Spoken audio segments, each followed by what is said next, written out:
भारत के प्रधानमंत्री माननीय श्री नरेंद्र मोदी जी से मैं आग्रह करती हूं कि आज के इस अत्यंत आनंद के तथा अविस्मरणीय अवसर पर अपनी ओजस्वी वाणी तथा बहुमोल विचारों से हमें उपकृत करें।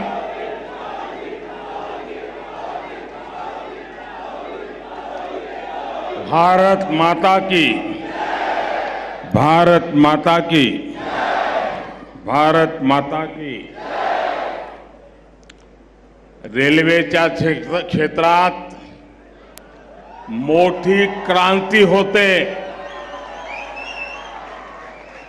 देशाला आज 9वी आणि 10वी वंदे भारत ट्रेन समर्पित करताना मला अत्यंत आनंद होतो आहे। महाराष्ट्र के मुख्यमंत्री श्रीमान एकनाथ जी, उप मुख्यमंत्री देवेंद्र जी,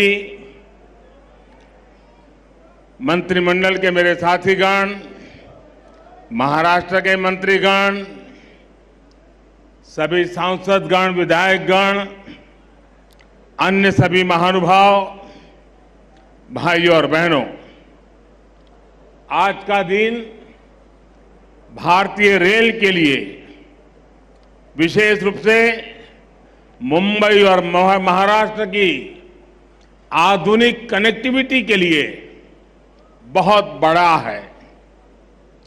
आज पहली बार एक साथ 2 वंदे भारत ट्रेनें शुरू हुई है।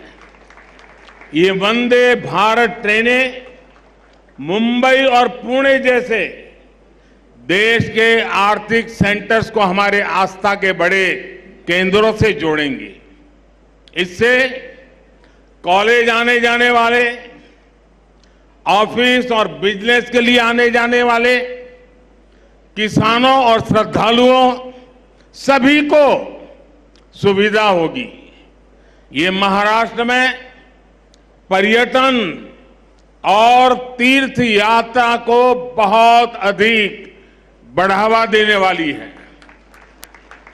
शिरडी में साईं बाबा का दर्शन करना हो, नासिक स्थित रामकुंड जाना हो, त्र्यंबकेश्वर और पंचवटी क्षेत्र का दर्शन करना हो, नई वंदे भारत ट्रेन, ये सब बहुत आसान होने वाला है। इसी प्रकार मुंबई सोलापुर वंदे भारत ट्रेन से पंढरपुर के विठ्ठल रखुमाई, सोलापुर के सिद्धेश्वर मंदिर, अक्कलकोट के स्वामी समर्थ या फिर आई तुलजा भवानी के दर्शन अब सबके लिए और सुलभ हो जाएंगे। और मुझे पता है कि जब वंदे भारत ट्रेन सह्याद्री घाट से गुजरे थी तो लोगों को प्राकृतिक सुंदरता का कितना दिव्य अनुभव होने वाला है। मैं मुंबई और महाराष्ट्र के लोगों को इन नई वंदे भारत ट्रेनों के लिए बहुत बहुत बधाई देता हूं। साथियों, वंदे भारत ट्रेन आज के आधुनिक होते हुए भारत की बहुत ही शानदार तस्वीर है। ये भारत की स्पीड, भारत के स्केल दोनों का प्रतिबिंब है। आप देख रहे हैं कि कितनी तेजी से देश वंदे भारत ट्रेन लॉन्च कर रहा है। अभी तक 10 ऐसी ट्रेनें देश भर में चलनी शुरू हो चुकी है। आज देश के 17 राज्यों के 108 जिले वंदे भारत एक्सप्रेस से कनेक्ट हो चुके हैं। मुझे याद है, एक जमाना था जब सांसद चिट्ठी लिखा करते थे कि हमारे क्षेत्र में स्टेशन पर ट्रेन को रुकने का कोई प्रबंध कीजिए, 1-2 मिनट का स्टॉपेज दे दीजिए। अब देश भर के सांसद जब भी मिलते हैं तो यही दबाव डालते, यही मांग करते हैं कि हमारे यहां भी वंदे भारत ट्रेन चला दीजिए। एक क्रेज है आज वंदे भारत ट्रेनों का। साथियों, मुझे खुशी है कि आज मुंबई के लोगों का जीवन आसान बनाने वाले प्रोजेक्ट भी यहां शुरू हुए हैं। आज जिस एलिवेटेड कॉरिडोर का लोकार्पण हुआ है वो मुंबई में ईस्ट वेस्ट कनेक्टिविटी की जरूरत को पूरा करेगा। मुंबई के लोगों को बहुत दिन से इसका इंतजार था। इस कॉरिडोर से हर रोज 2 लाख से ज्यादा गाड़ियां गुजर पाएगी और लोगों का समय भी बचेगा। अब ईस्टर्न और वेस्टर्न सबर्बन इलाकों की कनेक्टिविटी इसके कारण बेहतर हो गई है। कुरार अंडरपास भी अपने आप में बहुत अहम है। मैं मुंबईकरों को इन परियोजनाओं के पूरा होने पर विशेष बधाई दूंगा। साथियों, 21वीं सदी के भारत को बहुत तेजी से अपने पब्लिक ट्रांसपोर्ट सिस्टम को सुधारना ही होगा। जितनी तेजी से हमारा पब्लिक ट्रांसपोर्ट सिस्टम आधुनिक बनेगा, उतना ही देश के नागरिकों की ईज ऑफ लिविंग बढ़ेगी, उनकी क्वालिटी ऑफ लाइफ में सुखद सुधार होगा। इसी सोच के साथ आज देश में आधुनिक ट्रेनें चलाई जा रही हैं, मेट्रो का विस्तार हो रहा है, नए नए एयरपोर्ट्स और पोर्ट्स बनाए जा रहे हैं। कुछ दिन पहले जो देश का बजट आया उसमें भी इसी भावना को सशक्त किया गया है और हमारे मुख्यमंत्री जी और उप मुख्यमंत्री जी ने उसकी भरपूर तारीफ भी की।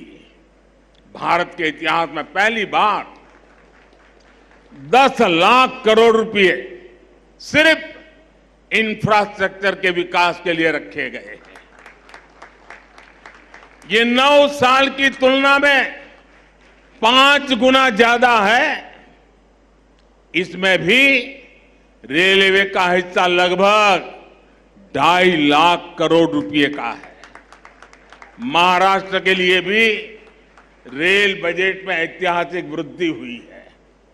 मुझे विश्वास है कि डबल इंजन सरकार के डबल प्रयासों से महाराष्ट्र में कनेक्टिविटी और तेजी से आधुनिक बनेगी। साथियों, इंफ्रास्ट्रक्चर पर निवेश किया गया हर रुपया नए रोजगार की संभावनाएं बनाता है। इस पे जो सीमेंट लगता है, बालू लगता है, लोहा लगता है, निर्माण में मशीनें लगती हैं, इनसे जुड़ी हर इंडस्ट्री को बल मिलता है।